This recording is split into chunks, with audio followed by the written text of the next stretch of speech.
The television series Allo once made audiences laugh uncontrollably with its clever wartime humor, unforgettable characters, and classic lines. But behind those laughs, few know that many of the show's stars met tragic ends, from horrific car accidents to mysterious illnesses that shocked the entertainment world. Let's remember these legends and honor the legacy they left behind. Don't forget to like and subscribe to the channel. Let's get started.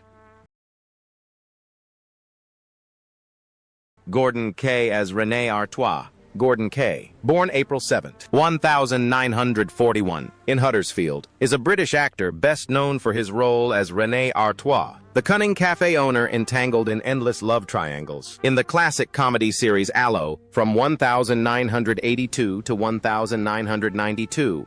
At 41, he became an indispensable face of the show, appearing in 85 television episodes and performing in 1,200 stage shows, bringing laughter to millions. But behind that charming persona lay a lonely soul, full of hidden wounds. An only child with no family of his own, Kaye grew up shy and withdrawn, never fully escaping his insecurities about his gender and appearance.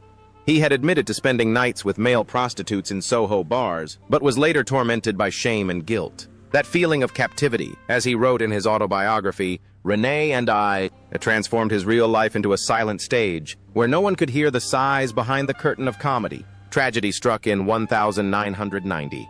During a violent storm in London, a billboard was blown away by the wind and crashed through the windshield of the car Kaye was driving, striking him hard on the head and causing a severe traumatic brain injury.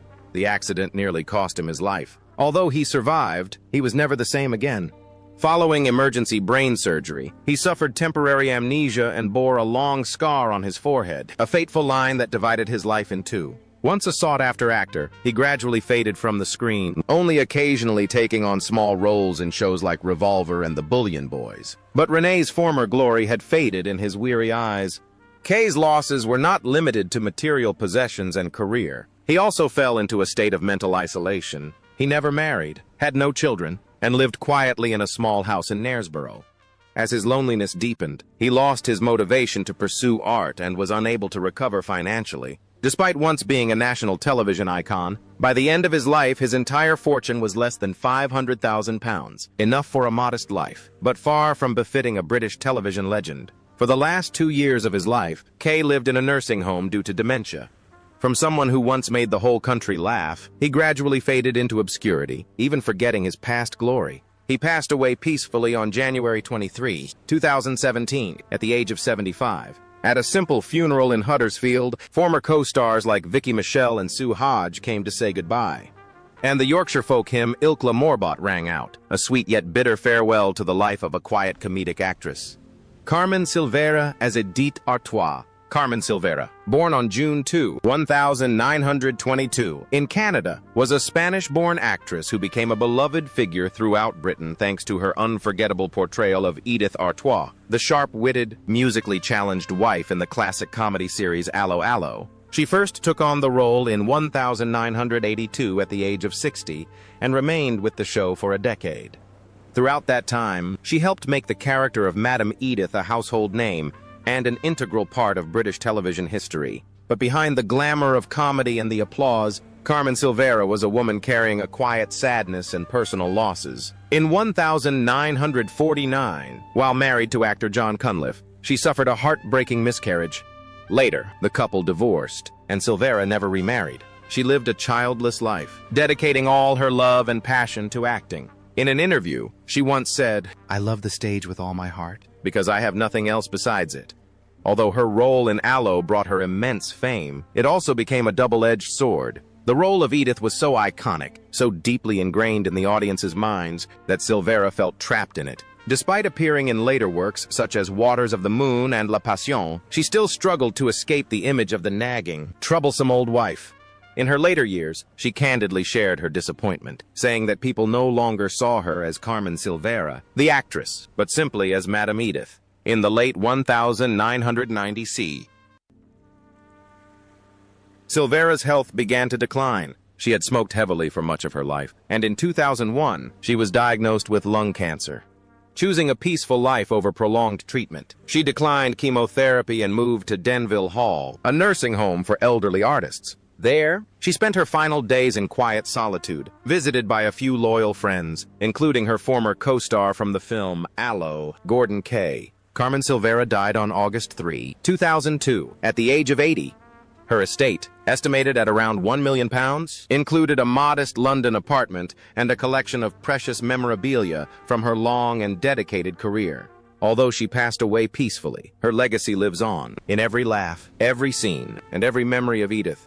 Richard Marner as Colonel Kurt von Strohm. Richard Marner, whose real name was Alexander Pavlovich Molchanov, was born on March 27, 1921, in Petrograd, Russia. He was a Russian actor, best known for his role as Colonel Kurt von Strohm in the British television comedy series Allo Allo, from 1982 to 1992. Taking on this role at the age of 61, he left a lasting impression as the stern yet humorous German officer, adding a unique touch to the show. But behind his half-century-long acting career lay a life of inner conflict and solitude. Throughout his life, he was stuck playing villains, German soldiers, KGB agents, or bland characters with a heavy Russian accent. Although he appeared in major films like The Spy Who Came in from the Cold and You Only Live Twice, he was rarely given roles that explored emotional depth. It wasn't until he played Colonel von Strohm, a character both stern and humorous, that he temporarily escaped the shackles of being typecast into a single role for decades. But the glamour couldn't warm a cold marriage. Marner married Pauline Farr in 1947, but their long marriage was fraught with turmoil. Rumors circulated of infidelity, alcoholism, and strained relationships, even with their only daughter, who publicly stated she felt neglected by a father immersed in his characters and forgetting who he was at home. These rifts plagued Marner until the end of his life, forcing him to leave London and live in seclusion in a small house in Perthshire, Scotland. In his final years, his health deteriorated. Marner battled chronic bronchitis. He died on March 18, 2004, just 9 days before his 83rd birthday. His estate, estimated at around £1 million, included his home in Perth and a few acting memorabilia, remnants of a life dedicated to the stage, even if he never truly belonged to any of it. Hilary Minster was born on March 21, 1944, in Surrey, England. He is best known for his role as General Erich von Klinkerhoffen in the hit comedy series Allo Allo, from 1984 to 1992, when he was 40 years old. His character, a strictly disciplined German officer caught in ironic situations, made him a familiar face on British television for almost a decade. Before Allo, Hilary had appeared in Doctor Who, A Bridge Too Far, and Secret Army, but mostly in supporting roles. He was often cast in roles because of his cool demeanor, which made it difficult to break free from stereotypical roles. Despite collaborating on screenplays with comedy icon Kenneth Williams, his career never truly took off, except for his role as General Klinkerhoffen, a role that brought him fame but also marked the end of other opportunities. In his personal life, Hilary married Christine Parkinson and had 4 children, but the marriage ended quietly. After his divorce, he virtually disappeared from the entertainment industry, transitioning to hosting a humanitarian news program called Here and Now, a little-known but highly regarded show for its depth of content. During that time, he rarely appeared on screen, but continued to work diligently behind the scenes. Those close to him said he lived a secluded life, avoiding public events and quietly focusing on writing. Tragedy struck in 1999 when he was diagnosed with cancer. Hilary Minster passed away just a few months later, on November 24, 1999, in London. At the age of 55, he was buried at Putney Vale Cemetery. The inscription on his tombstone carries a warm and touching tone. The noblest man, he brought laughter to millions, and his estate is estimated at around £1 million, a modest sum for a lifetime dedicated to the arts.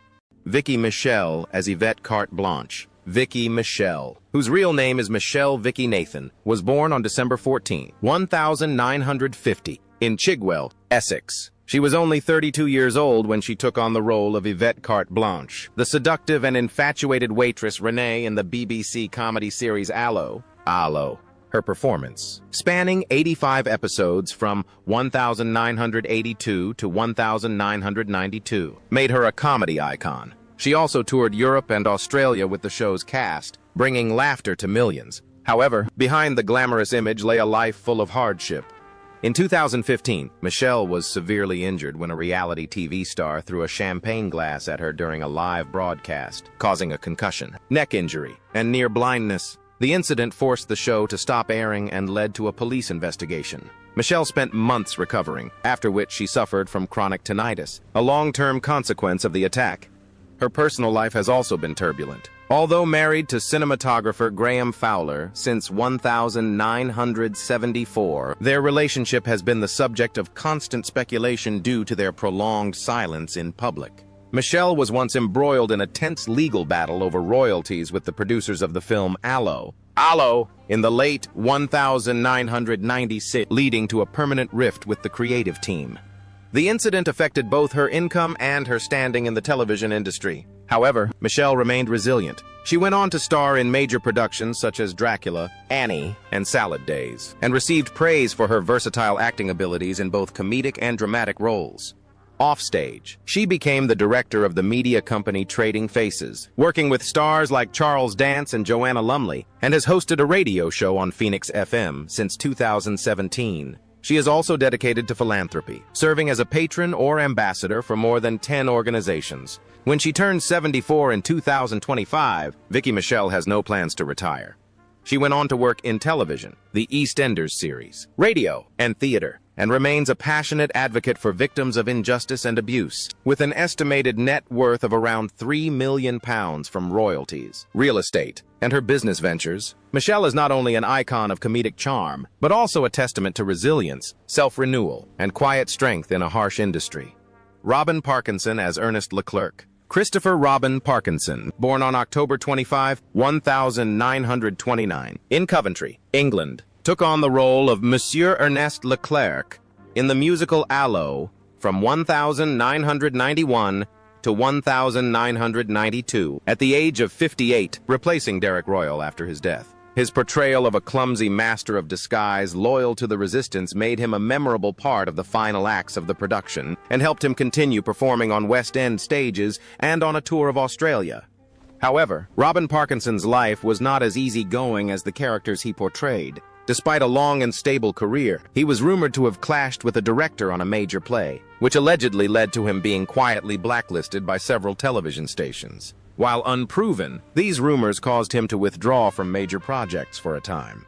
Later, he found peace in voice acting and narrating for the beloved children's program Button Moon. In his personal life, Robin married Patricia Rogers in 1956 and had 3 children, including Sarah Parkinson, a prominent radio and television producer and the late wife of comedian Paul Merton. Although their family life seemed stable, the British arts community quietly speculated about periods of marital tension and the possibility of infidelity.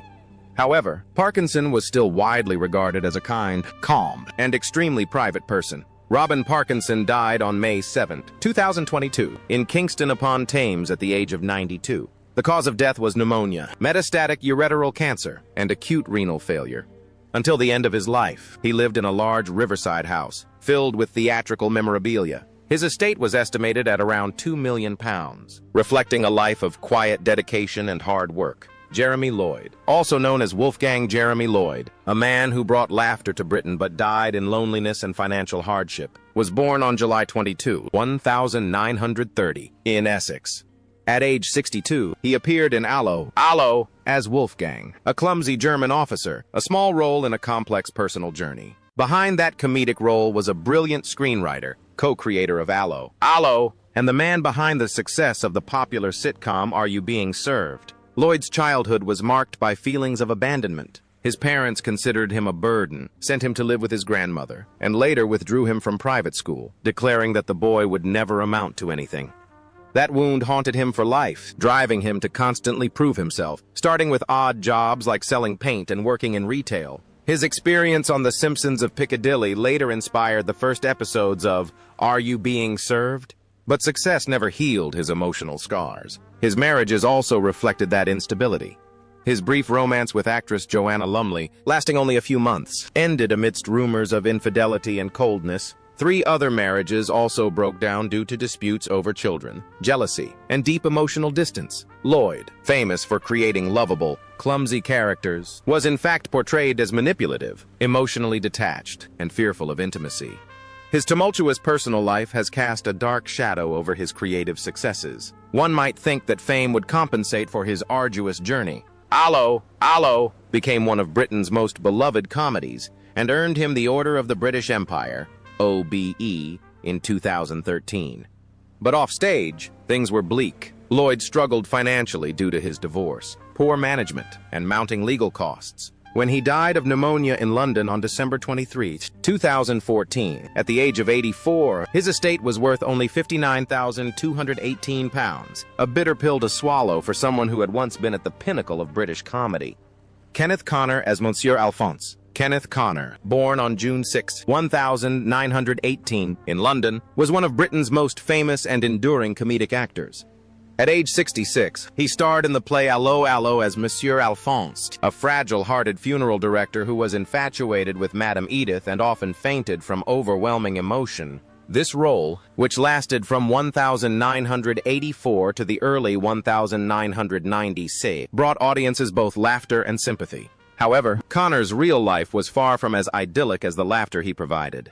Despite being awarded the Order of the British Empire, MBE, in 191, and being a key member of the legendary cast of the Carry On series, appearing in 17 original films, Connor lived under the pressures of fame and strained relationships. He married early and had a son, child actor Jeremy, but his marriage was frequently troubled. He struggled with infidelity and alcoholism in the years following the end of the Carry On series, leading to deep rifts with loved ones, especially his son. Behind the scenes, Connor also faced financial betrayal. A close financial partner pushed him into debt, forcing him to take on numerous small television roles, from Rent a Ghost to Heat a High, just to make ends meet. Despite this, he maintained his high profile, appearing in Blackadder and critically acclaimed stage plays such as A Funny Thing Happened on the Way to the Forum. His unwavering dedication to his profession earned him public admiration. By 1993, cancer began to ravage Connor's health. However, he continued working until his final days, making his last appearance on the show Telly Addicts. He died at his home in Harrow on November 28, 1993, at the age of 75. His remains were cremated at Breakspear Crematorium. Connor left an estimated estate of £3 million, largely derived from the royalties of the films Carry On and Allo Allo, as well as his house in Harrow. Jack Haig as Roger Leclerc. Jack Haig, whose real name was John Cecil Coppin, was born on January 5, 1913, in Streatham, London. He was a veteran figure in British television comedy, best known for his catchphrase, "I am Leclerc," on the show Allo Allo from 1982 to 1989. When he first played Monsieur Roger Leclerc at the age of 68, he delivered hilarious performances through his bizarre costumes, fake mustache, and outrageous antics. But behind his charming and humorous exterior lay a life filled with regret, illness, and a quiet end at the height of his career. Haig's entire career was a series of supporting roles. He made people laugh, but was never invited onto the main stage. He appeared in popular series like Hugh and I and Are You Being Served? And even turned down the role of Corporal Jones in Dad's Army, a choice he later called a bitter mistake. Haig remained typecast as a forgettable fool. His career drifted without a breakthrough or award, and the simmering frustration nearly drove him to abandon television in the late 1970s. Then the role of Leclerc appeared as a final ray of hope, a supporting role that captured the hearts of audiences and ultimately became his last. His screen success could not soothe the turmoil in his private life. His nearly 50-year marriage to musical theater artist Sybil Dunn was not as peaceful as it appeared. Haig spent months filming Crossroads. While Sybil toured with small plays, they quietly lived in different worlds. When Sybil died in 1988, just 2 days before their 50th wedding anniversary, Haig was devastated. His only daughter once said he didn't know how to live outside of work, a gentle reproach that quietly drew the elderly father back into himself. Tragedy struck during the production of the play Allo Allo at the London Palladium in 1989, when Haig suddenly fell ill and was diagnosed with terminal stomach cancer. Within 2 months, the man who had once brought laughter to theaters was wasting away in a hospital bed at the Marie Curie End-of-Life Care Center in Hampstead. He passed away on July 4, 1989, at the age of 76. Some of his fellow actors called it a departure of character, a quiet death while the show was still going on, leaving an empty stage and a lasting grief. Rose Hill as Madame Fanny LaFan. Rose Hill, born on June 5, 1914, in London, was an actress who brought laughter to television audiences with her portrayal of Madame Fanny LaFan, Edith's sharp-tongued, hot-tempered mother in the series Allo Allo from 1982 to 1992, when she was 68 years old. With her sharp eyes and shrill voice, Hill was unforgettable whenever Madame Fanny fired a pistol from under her pillow or yelled for wine. However, her real life was anything but humorous. Hill was once a rising star in the English lyric opera scene. She played Despina in Così fan tutti, Barbarina in The Marriage of Figaro, and Lucy in the English premiere of The Beggar's Opera. But as she aged, her fame faded, and she moved to television, taking on supporting roles in shows such as A Touch of Frost and The Bill. She never married and had no children. In her final years, Hill lived at Denville Hall, a nursing home for elderly actors, with her co-star Carmen Silvera. There, she lived almost in seclusion, without family and with no more roles awaiting her. She died on December 22, 2003, at Denville Hall, at the age of 89. Her assets, estimated at around £1 million, mainly consist of memorabilia, performance shoes, handwritten sheet music, and unreleased recordings, testaments to a life dedicated to the arts. John Louis Manci as Herr Engelbert von Smallhausen. John Louis Manci, born November 8, 1926, in London, was an Italian-Irish-British actor best known for his role as Herr Engelbert von Smallhausen in Allo Allo, a small, clumsy but strangely loyal Gestapo assistant. He joined the cast in 1985 at the age of 58 and remained one of the most beloved actors until the series ended in 1992. With his shifty eyes, diminutive stature, and distinctive leather uniform, Manci brought audiences to laughter, but few knew that his real life was filled with silence, instability, and melancholy. Before Allo Allo, Manci had appeared in notable films such as The Italian Job, 1969, and Help, with the Beatles, but only in supporting roles, often as an Italian waiter or an unremarkable background character. Friends often joked that he was the real-life Louis Dombrowski, as his distinctive face made finding work after the series ended almost impossible. When Allo Allo ended, Manci's career also faded. He was no longer offered acting roles, and he retreated to a small house in East Sussex, burdened by unpaid bills and the weight of a fading legacy. His private life was so secretive that even his co-stars admitted they knew very little about him outside of the set. Some relatives even hinted at a troubled past, including heavy smoking and unresolved family conflicts. At one point, he completely withdrew, spending his time rewatching old VHS tapes of his favorite movies, clinging to a golden era as darkness began to fall. In 2010, he was diagnosed with terminal lung cancer, a final shock that many attributed to his years of silent smoking. Prior to that, he had quietly battled Parkinson's disease for 6 years, never once complaining or disclosing his condition. He died on August 6, 2010, at his home in Berwick, East Sussex, at the age of 83. His funeral in Bexhill-on-Sea was simple, attended by only a few close friends. His estate was valued at around £500,000, quite modest for a lifelong artist, and included his small house, some memorabilia, and an old video player that constantly replayed old films such as Tales from the Crypt and The Spy Who Came In From the Cold, in which he made a brief appearance as General Erich von Klinkerhofen.